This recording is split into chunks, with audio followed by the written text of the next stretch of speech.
Okay, it's 4 o'clock, so I'll call the meeting to order, the Design Review Board. Roll call, please.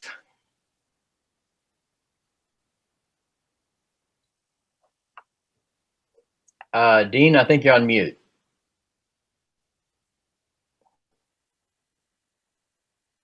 Muted once. All right. Board Member Helzer. Board Member Kitchen. Here. Board Member Noonan. Here. Board Member Martins.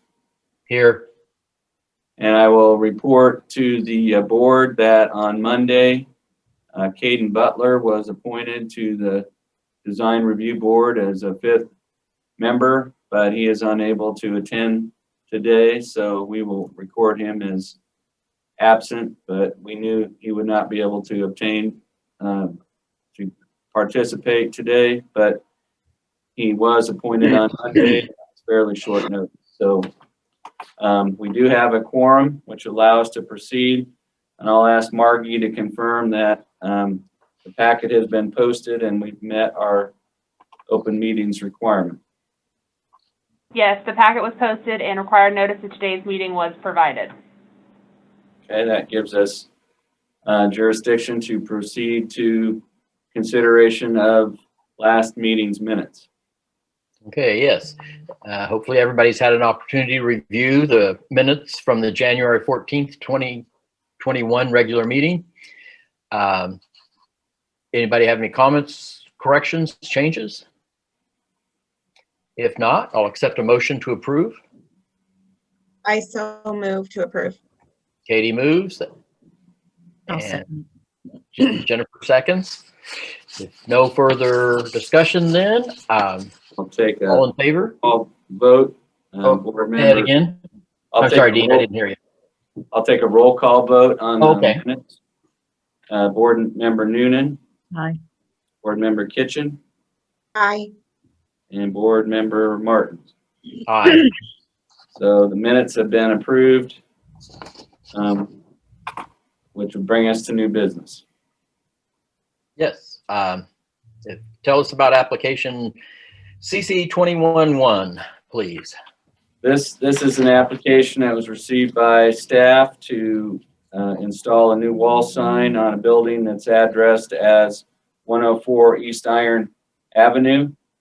And the lot over there is 70 feet wide, facing iron, and 75 feet deep. And for many years, it served as the headquarters for Homestead Savings and Loan.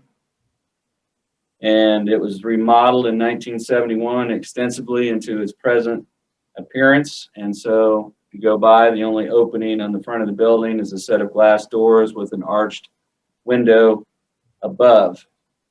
In 1992, it was remodeled into law offices. It was purchased in 2006 and converted into offices for United Capital Management. As the board may know, United Capital Management recently relocated over to 227 North Santa Fe. So we have new owners and new tenants and occupants. And the proposal here is to install a wall sign that would be 4 by 10, 40 square feet. It would be an aluminum sign with an aluminum frame. And the proposed sign would be placed on the left or east side of the front entryway into the building. And Mr. Hers has an elevation drawing of that for you. It's being installed to reflect the change in ownership and occupancy of the building. It appears that will consist of a vinyl sign panel placed over an aluminum frame. We'll have painted letters and a business logo. The sign falls within the size limits for a building based on the 46 feet of building frontage. Doesn't appear that it will dominate the front facade of the building. Our primary comment or question is its location, particularly in location in relation to the sidewalk. Our observation is that most of the wall signs in the downtown area are at least doorway threshold or higher in elevation. So we would request that the applicant explain why the sign is being placed so low on the building wall, or if that is just an approximation of where it would be located. But we do think it would be coordinated with the overall facade. It would emphasize the structural elements of the facade. It's not covering up any significant architectural feature. It's going to utilize either dark brown or black lettering that would complement the building materials on the building. And it does conform with the C4 sign size limitations. And so we do think it does conform with the downtown side guidelines. Our primary question would just be to confirm the proposed sign colors and clarify why the sign is being placed so low on the building wall. And so following that, you would have the option to approve a certificate of compatibility for the wall sign. You could approve the application subject to any conditions. You could postpone consideration of this application in order to acquire additional information concerning the sign proposal. If you would do that, then the date of I lost audio. Anybody else having difficulty with audio? Okay, No. now it's back. It said, just told me my internet connection had jumped or whatever, so. So a third option would be to postpone consideration if you don't think you have enough information at today's meeting, or you could deny the application. So again, we just request that the applicant confirm the sign colors, discuss the placement of the sign in relationship to the sidewalk and the height of the building wall. And following that, we would recommend option 2, that the permit be approved. And if there's any significant changes to the design or materials that were presented today, that it would be presented back to staff to determine whether additional review is needed. So with that, I think that's a summation of staff's observations. I'd be open to any questions, and then we'd want to hear from the applicant. Dean, when Okay, you were showing us the previous picture of what it used to be before, it almost looks like they have a sign in that exact same location. Because that's what my question, why it was so low. But I think that last picture had, whoever it was before, they had their sign that low as well. So I wonder if that was why they did that. I'm not. So Dustin's put up a sign that or something that I haven't seen. So Right there, that looks like it's just as low there. is that the United Capital Management sign, Dustin? Yes, this would have been taken in spring of 2020. So this is before they moved, and that's the previous sign Okay. in a similar location. So the proposal is basically to place it in the same location.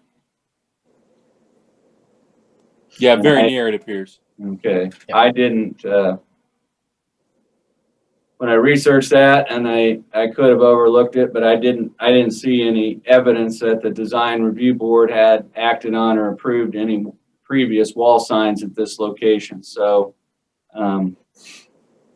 if or how that was approved, I'm not sure. I'd have to do additional research, but that's probably fair to say that this location is simply matches as a replacement for what was there from a previous tenant. okay. Cassie, you're representing Trinity Nursing, the business there. So is that, do you concur with what Dean was saying? That Yeah, absolutely. The other sign was lower because it was a bit smaller. So just for purposes of seeing the sign from the road, we decided to raise it approximately 1.5 feet from where that sign, from the bottom of the old sign to the bottom of the new sign, is approximately 1.5 feet taller. It just centers it up with the top of the door trim. Just makes it a little more visually pleasing, a little easier to see from the road as well. But yes, that was why we had considered putting it there in the first place, was because we knew that based on our Google Maps research, the old sign had been in a similar location. And what about the colors again? Can you confirm? So it will what be, it will have a white background, as shown in the example, and then the colors are their logo colors, which are a gray. It's actually called middle gray in the vinyl industry, and blue. So it will be exactly what their logo is. We've already installed the logoing, the same colors on their door, which I wish I had taken a picture of, but I failed to do so because it was cold. But you can see here on this example that it is gray and blue with a white background. Okay, thank you. Do you have anything else, Cassie, you'd like to add, or? Gleason Signs will be doing the installation. We contract and work with them regularly. Just to throw that out there, I had left that portion blank on the application that I'd sent in because I was still talking with them on whether or not they'd have time to do it. So, excuse me, Gleason Signs will be doing the installation. They're also constructing the frame. Basically, what I'm doing is applying the vinyl and then giving it over to them and getting this approval as well. So, okay. Thank you. If you have any other questions for me, just let me know. Yeah. Katie, Jennifer, do you have any questions, comments? Is the lettering where it says Trinity, is that going to be gray as well? Yes, ma'am. Okay. Okay. And I don't believe we have anybody from the public otherwise present to make comment or with that. So if there is no other discussion. I don't see anybody, Gary, so. Okay, thank you.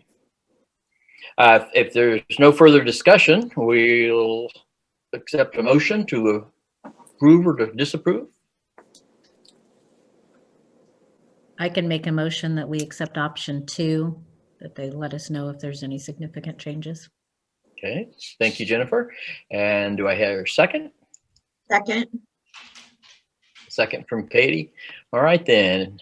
No further discussion. We'll take a vote. So we'll see who in favor of the motion. Board Member Kitchen, Aye. Board Member Noonan, Aye. Board Member Martins. Aye. Okay, so that certificate of compatibility application is approved. What we'll do is put that approval in writing. We'll get that to Cassie, and we'll also provide that to Gleason and Sons. Of course, Cassie will inform them that it's been approved, but we'll make sure that they get a copy so they know it's had the board's approval. Thank you.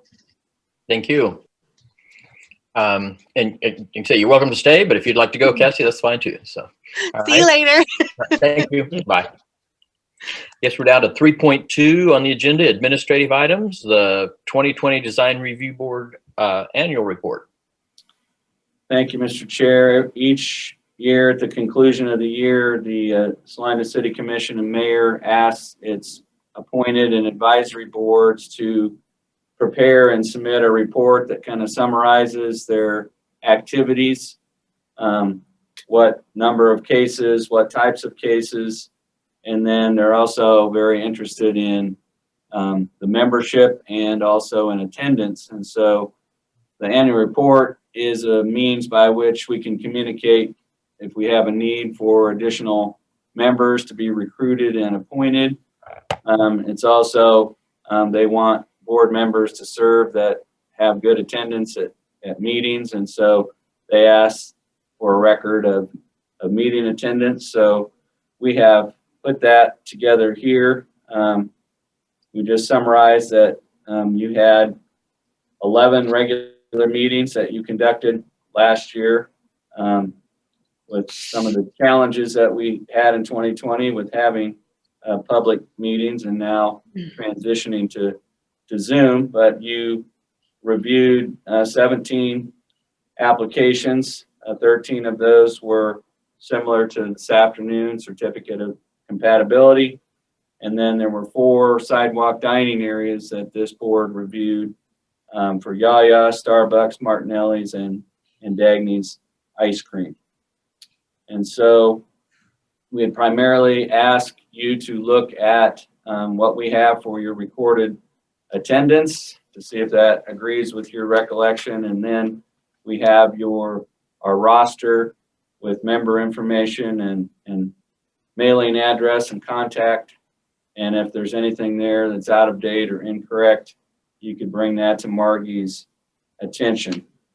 I can report that I reached out to Penny Bettles and told her that we currently only have 4 appointed members to a 7-member board, and encouraged her to reach out to see if there were interest from downtown business or property owners to serve. And she has done that. I've been contacted by a couple of individuals, but in the meantime, Caden Butler, who's an attorney with the downtown law firm, was appointed on Monday.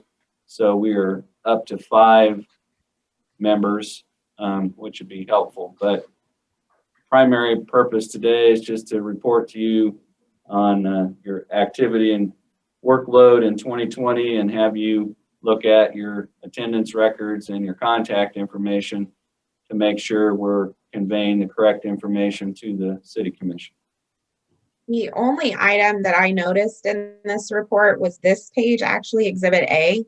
Are the labels backwards? Because it shows number of meetings attended, just looking at Maggie Gillum, as 7, but she was eligible to attend 6. Shouldn't it be the other way around?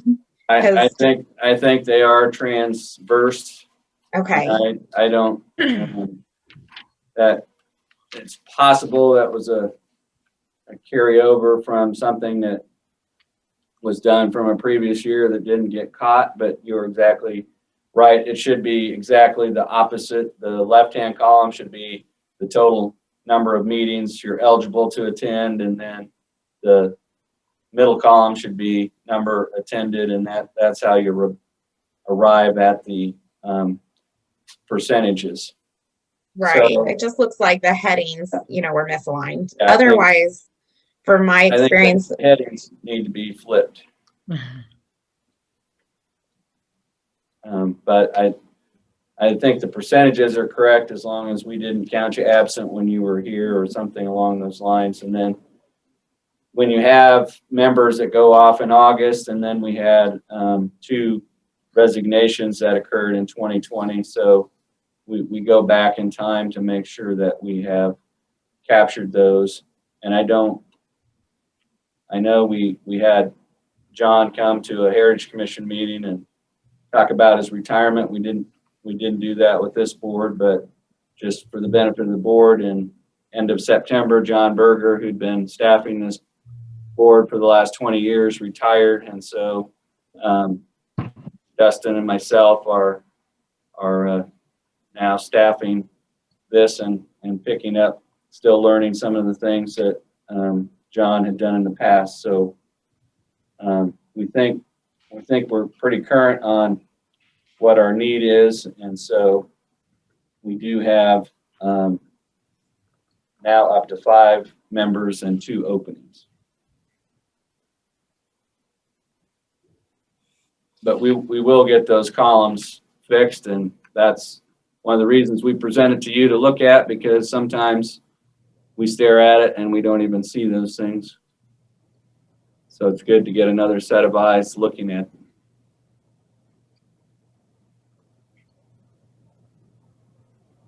So what would the expected action would be is if there's any other corrections or things that you'd like to see revised or added, then a motion to transmit this report to the City Commission on your behalf would be in order. Okay, would someone like to make a motion to present the report or forward the report as presented with the adjustment we spoke of on the attended versus eligible to attend? I so move. Second it. Okay, Katie moved, Jennifer seconded. Dean, we'll have roll call vote. So all those in favor of transmitting this report on to the City Commission, Board Member Kitchen, Aye. Board Member Noonan, Aye. Board Member Martins, Aye. Okay, so we will forward that information on to the city commission and make note of the fact that we're up to 5, but that this is a 7-member board, and we're very thankful for your faithful attendance, but it's not good to be operating so close to a quorum. So the more members we have, the better chance that we'll always have a quorum to conduct business. Okay, then, thank you. Do we have any preliminary discussion items? We do not, other than the Heritage Commission met yesterday, and in 2021 they want to receive some additional information about the feasibility or pros and cons of having a Main Street Santa Fe type historic district, and that obviously it intersects with this board and what its role and assignments are. But there's a number of communities that have made their main streets historic districts, and the reasoning behind that, we've had a couple of properties, the Lee Warehouse building, most recently the National Bank of America building, where the building owner will seek a historic designation for that particular building, because if it is designated as a state or national register historic property, then the developer can get tax credits of up to 45% to help finance the improvements to the building.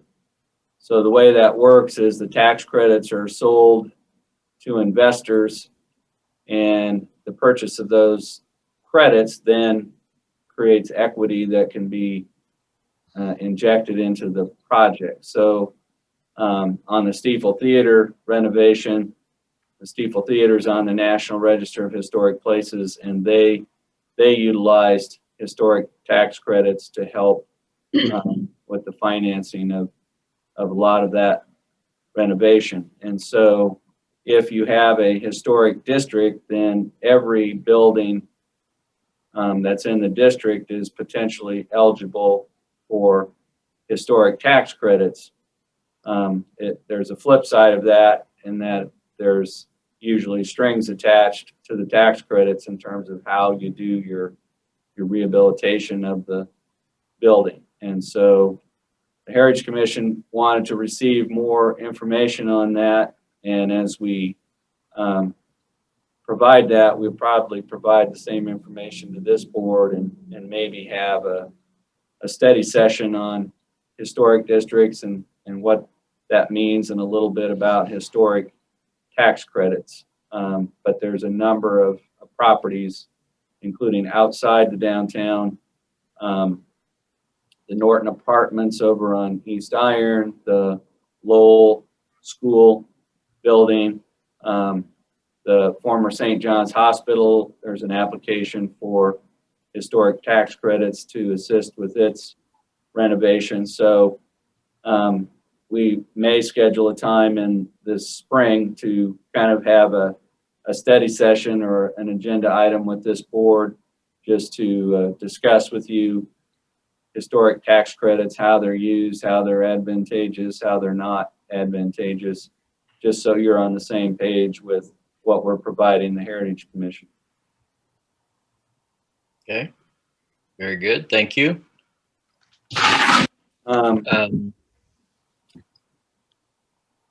Any unfinished or other business? I'm at this point do not have any pending application in hand for your meeting on the second Thursday of February, but we will keep this board informed, and if there are no agenda items that are filed, we'll send you a meeting cancellation notice. But for the foreseeable future, Your regular scheduled meetings are going to be once a month, the second Thursday of the month. We did the fourth Thursday this time because of the need to have you review the annual report. And if things get into a backlog or things like that, then we'll reach out to the chair and see if there's a willingness to hold a special meeting. But if for now, your regular meetings will be the second Thursday of each month, and it would only be if we had some compelling reason, we'd contact the chair about the need for a special meeting. Okay, thank you. Believe we still haven't had anybody join for a public forum, have we, Dustin? We have not, so it's still the board and staff and Salina Media Connection. Okay. Well, given that, if nobody else has any other items to discuss or bring forward, I'll take a motion to adjourn. Motion to adjourn. All right. Second. So moved and seconded. In favor of the Please motion. roll call vote. Board Member Kitchen, Aye. Board Member Noonan, She Aye. said aye. Board Member Martins. Aye. The motion to adjourn has been approved. Thank you, everyone. Thank you. Everyone for participating.